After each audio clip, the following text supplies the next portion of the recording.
Hello everybody, this is Ronel from Financially Fit Life. Now I have received so many questions since lockdown started regarding what expenses should people stop paying during this time and how should I go about it. So I just want to give you one important tip with regards of any type of expenses or debt payments where you have a contractual agreement with that other party. Now that could be something like a clothing account or a store account, or a internet service provider, a cell phone service provider, any type of expense where there is a contract involved. Remember, in those kind of cases, you cannot just stop paying the installment or the premium or the debit order.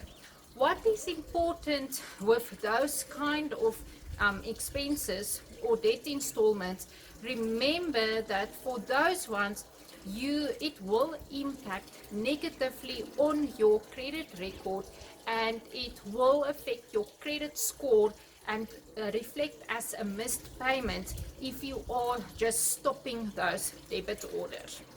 So what's important to do for those kind of expenses if you can no longer afford to pay it? First of all, you need to notify the service provider or whoever the party is that you are dealing with. So not necessarily the bank, but the internet service provider or the cell phone service provider or the store that you are dealing with. You need to notify them and make arrangements directly with them. Secondly, it's important to understand what terms and conditions are involved. Is there a notice period required? Are there any penalties that they will charge you if you are cancelling that service early on or you are stopping that contract?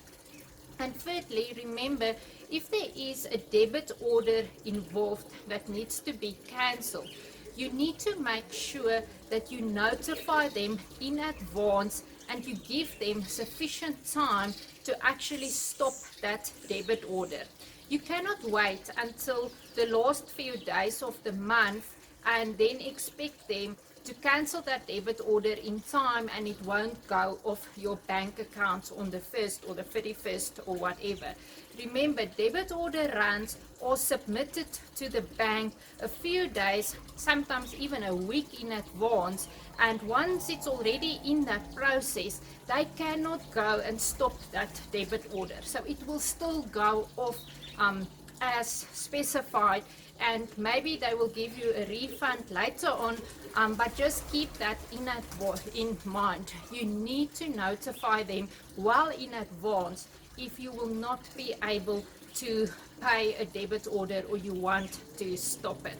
So I hope this really helps you and that it can give you some direction in terms of how you should treat payments or expenses that you might not be able to afford during this time.